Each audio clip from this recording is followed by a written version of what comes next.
Let me share with you two of the best sources of information available.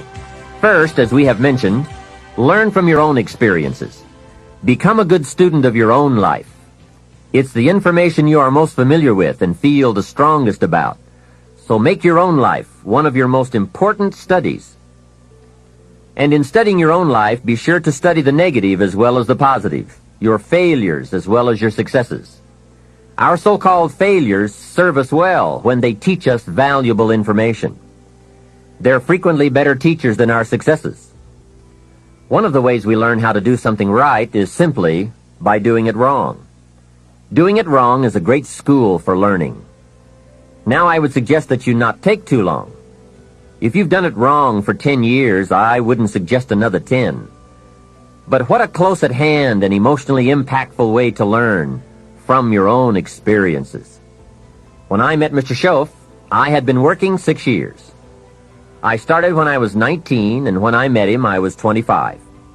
He said to me, "Mr. Rohn, you have been working now for 6 years. How are you doing?" I said, "Not very well." He said, "Then I suggest you not do that anymore." 6 years is long enough to operate the wrong plan. Next he asked, "How much money have you saved in the last 6 years?" I said, "Not any." He said, "Who sold you on that plan 6 years ago?" What a fantastic question. Where did I get my present plan that wasn't working well? Hey, everyone has bought someone's plan. The question is, whose? Whose plan have you bought? Now, those initial confrontations as you come to grips with your own past experiences may be a little painful at first, especially if you have made as many errors as I did. But think of the progress you can make when you have finally confronted those errors by becoming a better student of your own life. Now, the next way to learn is from other people's experiences. And remember, you can learn from other people whether they have done it right or wrong.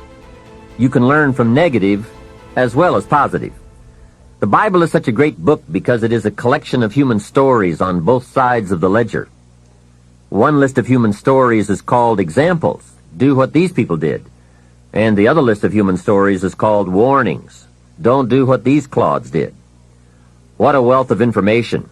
What to do and what not to do.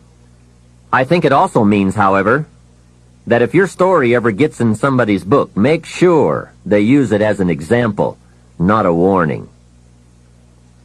There are 3 ways to learn from other people. The first is to listen to the cassettes and read the books by and about people who've accomplished great things.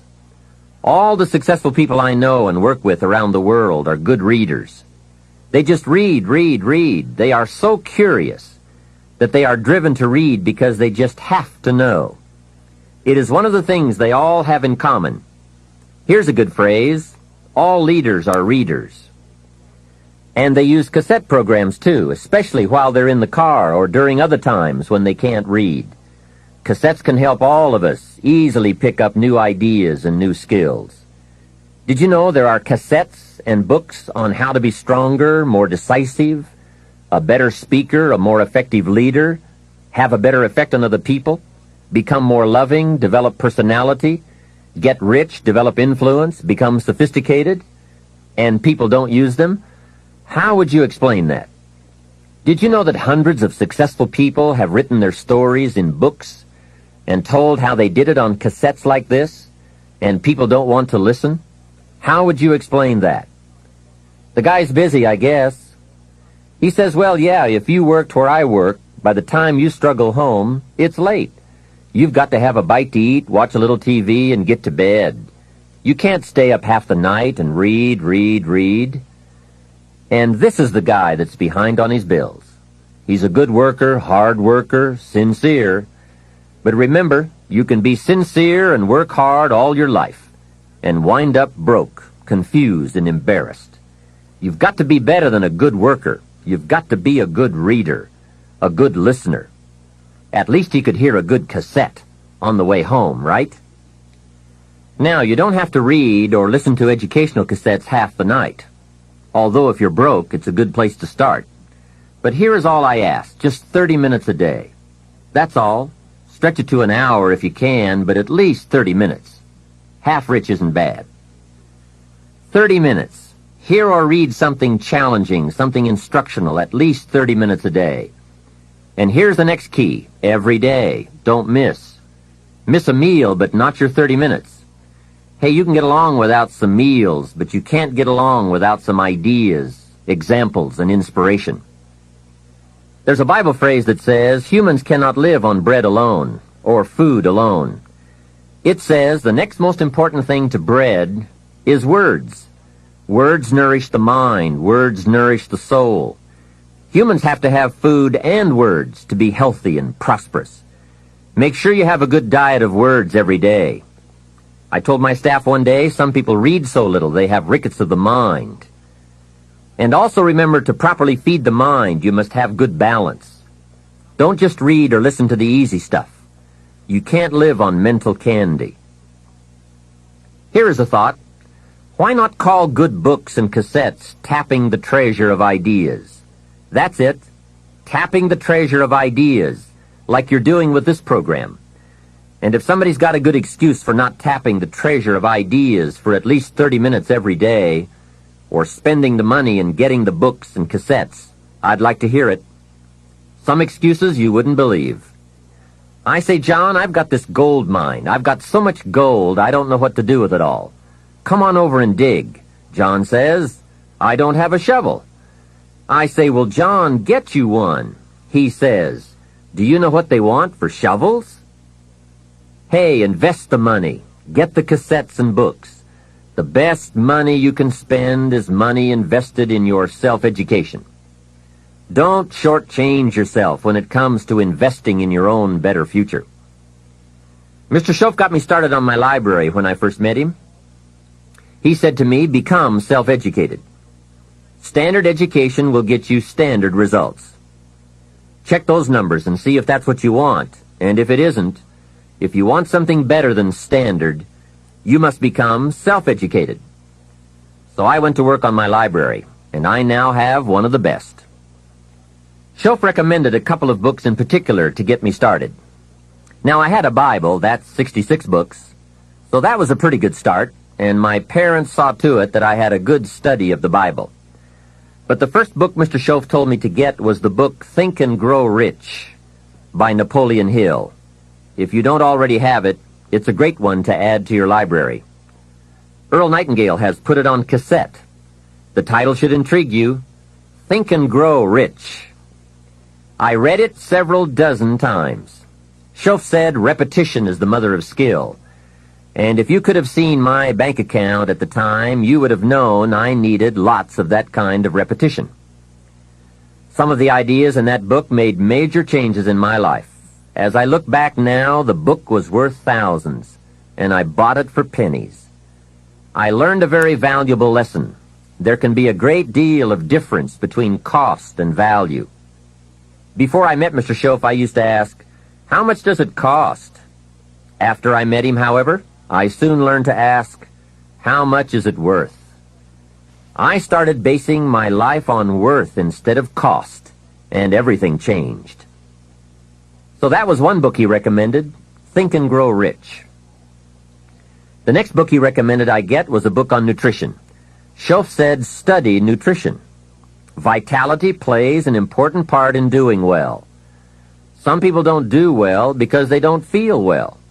It's not that they're not intelligent. It's that they're ill. They don't have the fire and the vitality to do well.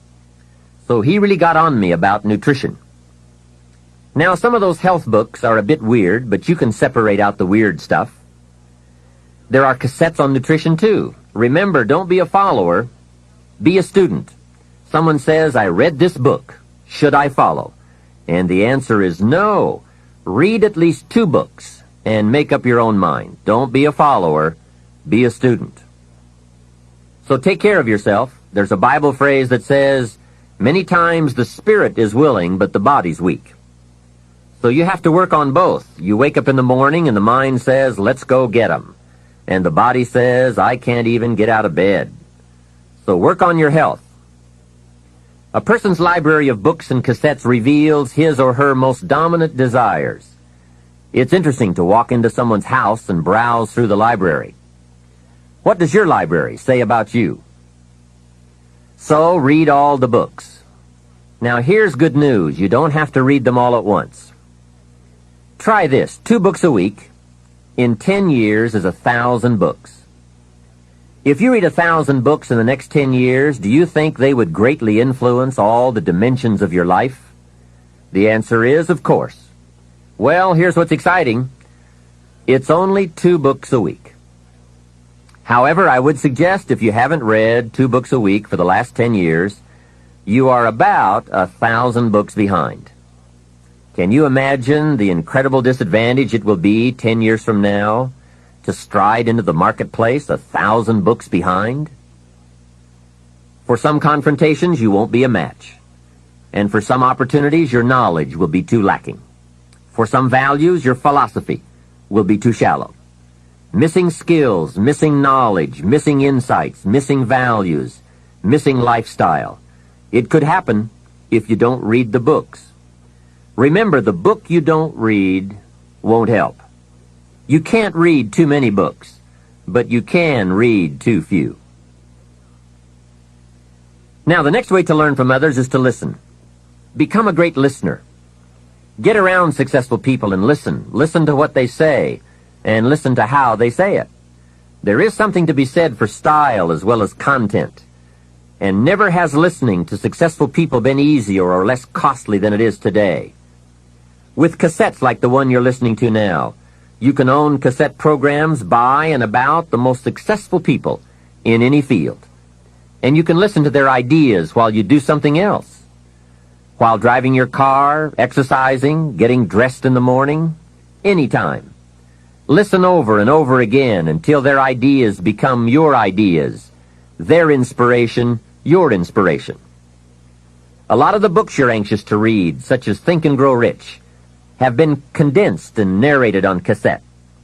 Your cassette library of great authors and ideas can be the investment with the greatest return of all. Great cassettes will do more than teach you great ideas. They'll also remind you of the important things you already know but sometimes forget. They'll lift your spirit. They'll keep your mind on what's important, on your goal and how you can achieve it. And what a modest investment for the seeds of fortune. Ideas well written, well spoken, well received, well learned, and well invested can be your driving life force for wealth and happiness. Here's another way to succeed by listening. Choose a really successful person and take him or her out to dinner and listen. Ask questions and listen. If a man is poor, he can really help himself by taking a rich person out to dinner and listening. Spend $50, $60, $80, or $100. Go for the full 9 courses. Start with the hors d'oeuvres. Ask questions. The salad takes 15 minutes. Keep the conversation going.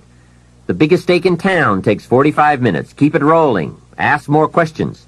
Pour on the dessert. Stretch the meal about 2 hours. See, if you get someone successful to eat and talk for 2 hours, he or she may drop ideas in your lap that could change your life. Multiply your income by 2, by 3, by 5. But you're right. Poor people don't usually take rich people out to dinner. That's the problem. The man says if he's rich, let him buy his own dinner. I'm not coming up with any money. And besides, if you worked where I work, by the time you struggle home, it's late. You've got to have a bite to eat, watch a little TV, and get to bed. You can't spend all that time trying to find a rich man to feed. And this man's behind on his installment payments. Behind. He's a good worker, hard worker, sincere. But remember, you can work hard and be sincere all your life and wind up broke and unhappy. You've got to be better than a good worker. You've got to be a good listener. The third way to learn from others is to observe. Watch what successful people do. Here's why. Success leaves clues. Watch how the man shakes hands. People who do well do certain things over and over and over. And if you're clever, you can pick them up. Don't miss anything that could help you change your life for the better. Be a careful observer.